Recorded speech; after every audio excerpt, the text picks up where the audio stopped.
I'm pregnant, and it's yours, Essie said, sitting on the bed. Kofi just laughed, like she'd told a bad joke. Essie, don't involve me in your mistakes. Go fix it. That night, she cried, remembering all his promises. But when her baby kicked for the first time, she wiped her tears and made a new promise to herself. I may raise him alone, but he will never, ever lack love.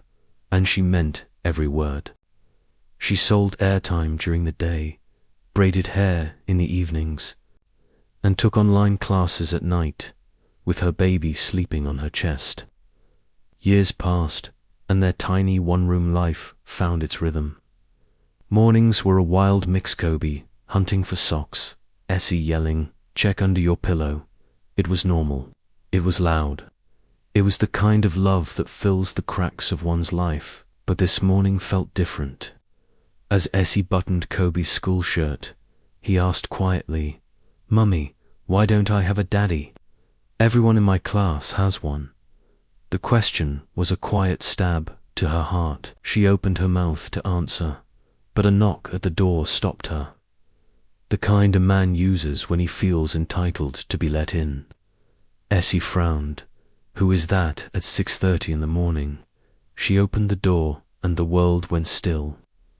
It was him, Kofi.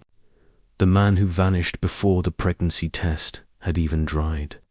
He had a clean haircut and wore an expensive perfume. He wore a smile that didn't belong on someone who watched a woman drown alone. "Kofi," she stuttered. "Essie," he said softly, his hands in his pockets. "I've been thinking. Maybe it's time I take responsibility." Kobe peeked from behind her leg. "Is that my daddy?" he asked innocently. Essie's throat tightened.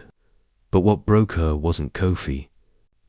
Kobe stepped forward, cautious, studying the man like a puzzle missing key pieces. Then he looked up at his mother. "Mummy, do we have to let him in?" The silence was heavy, sharp.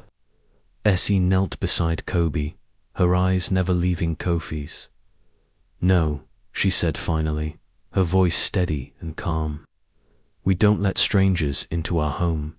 She closed the door gently, without a shout, without drama, just with strength.